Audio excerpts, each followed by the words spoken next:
Hello friends, welcome back to Chithi channel. இன்றைக்கி நம்ம ஒரு நான்வெஜ் ரெசிபி தான் பார்க்க போகிறோம்.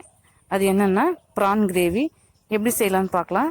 அதுக்கு தேவையான பொருட்கள்: ப்ரான், வெங்காயம், தக்காளி, பூண்டு, கருவேப்பிலை, கடுகு, மஞ்சத்தூள், ஹோம்மேட் சில்லி பவுடர், எண்ணெய், உப்பு.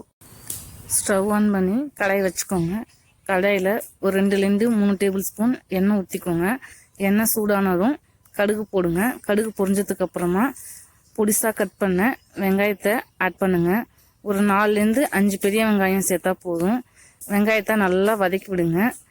வெங்காயம் வதங்கினதுக்கு அப்புறமா கட் பண்ண தக்காளி சேருங்க. ஒரு 2லேருந்து 3 தக்காளி சேர்த்துக்கோங்க. ரொம்ப கிரேவி வேணும்னா ஒரு 4-5 தக்காளி சேர்த்துக்கோங்க.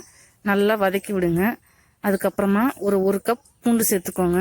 பூண்டு சேர்க்கறதுனால கிரேவிக்கு டேஸ்ட் ரொம்ப நல்லா வரும். எல்லாத்தையும் நல்லா வதக்கி விடுங்க.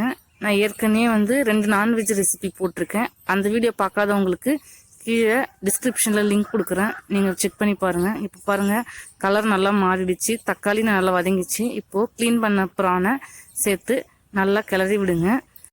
நல்லா மிக்ஸ் ஆனதுக்கப்புறமா 1/2 டேபிள் ஸ்பூன் மஞ்சத்தூள், கிரேவிக்கு தேவையான உப்பு, ஒரு 2லேருந்து 3 tablespoon homemade chilli powder add பண்ணிக்கோங்க. மசாலா ஆட் பண்ணி நல்லா மிக்ஸ் பண்ணி விடுங்க. மசாலா, ப்ரான், வெங்காயம், தக்காளி எல்லாம் நல்லா மிக்ஸ் ஆகட்டும். நல்லா கிளறி விடுங்க. கிளறி விட்டதுக்கு அப்புறமா கிரேவிக்கு தேவையான தண்ணி சேர்க்கணும். ஒரு 2 கிளாஸ் தண்ணி சேர்த்தா போதும்.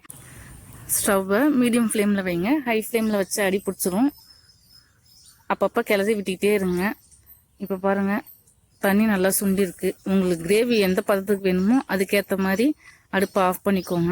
இப்போ பாருங்கள், ஓரளவுக்கு நல்ல பதமாக வந்துச்சு. இறக்கும்போது கடைசியாக கொஞ்சம் கருவேப்பிலை சேர்த்துக்கோங்க.